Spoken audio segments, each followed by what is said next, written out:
India is about to host something big, and I mean global big.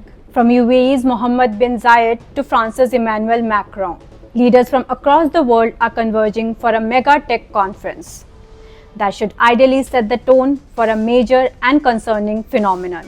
Even as the summit, the first in the so-called Global South, creates a buzz, we have some concerning news from Europe about a minister of sorts. The India AI Impact Summit 2026 is not just about another tech conference. It is being projected as a historic moment. Why? Because it will be the first global AI summit hosted in the Global South. That's huge. Modi government's move has garnered appreciation from across parties and political lines. Leaders from 20 countries are expected in New Delhi. Ministerial delegations from over 45 countries will be here. 5 days, one big message. India wants to shape a responsible, inclusive, people-centric AI future. Now pause there, because while India is talking about responsible AI, there is a story unfolding in Albania that raises some uncomfortable questions. And that's what we are diving into today. But heads up, this is very layered, but we are going to focus on the two most concerning issues. One is political and the other is privacy and rights.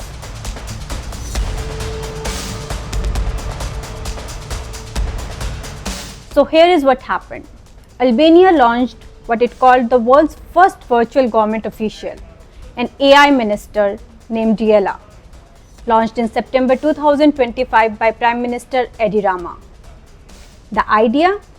Diella would supervise tenders for public procurement and make the system corruption-free.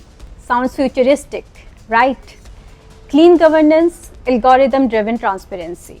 Diella wasn't just a code. She had a face, a voice, a personality. But here's the twist. That face and voice belong to a real person, an Albanian actor, and her name is Anila Bisha.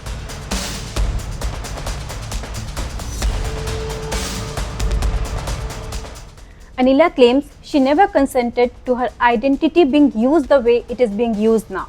According to reports, her contract to allow use of her likeness was valid only till December 31, 2025. She also claims it was meant only for e-Albania platform, but the government allegedly continued using her image and voice beyond the contract period.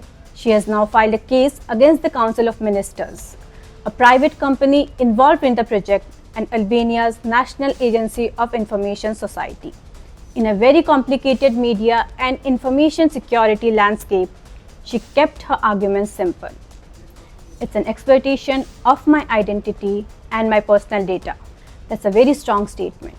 She has demanded that the use of her face and voice be stopped immediately until the court decides.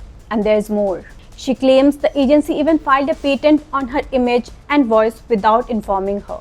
Imagine discovering that your own voice and face are patented in an AI system and you weren't even told. That's not just awkward, that's alarming.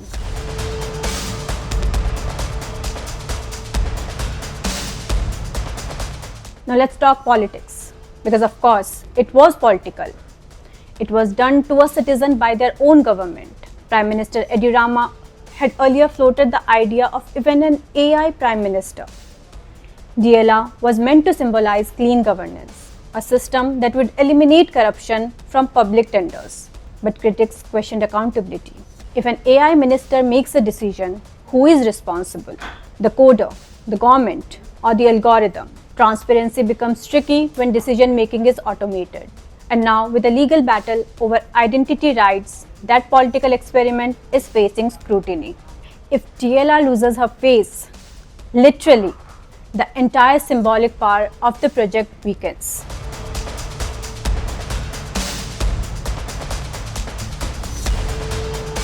Now let's zoom out. This isn't just about Albania. This is about a bigger global question. Can your face and your voice be turned into AI assets beyond your control in a world of real-looking, horrible deepfakes, synthetic avatars, and voice clones? Consent becomes everything. Bisha says she allowed her likeness to be used for a nominal amount. But did she understand the long-term implications? Does anyone still? And that's why the summit in New Delhi is important. AI doesn't just replicate, it steals, it scales, it persists. It can be reused, modified, and even monetized. And here's the core issue. Once your identity or even your work becomes data, who owns it? You, the government, the company that built the model? Or is it the democratization of something you dedicated your life to that is suddenly free for everyone to use? That's the legal gray zone world governments cannot seem to be able to figure out.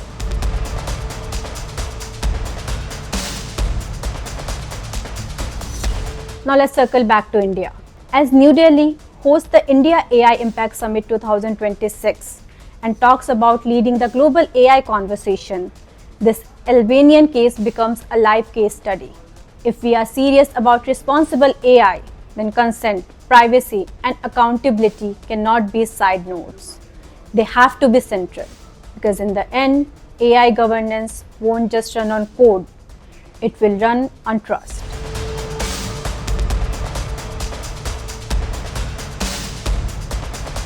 So here's the big question. Can AI be used for political optics without full, ongoing consent? Can someone's identity be turned into public official's avatar? And if AI makes decisions, who answers for them? The Albania case will unfold in court. But the debate it has sparked, it should already be global. And as AI moves faster than regulations, one thing is clear. Technology may be virtual, but consequences are very real. Let me know what you think.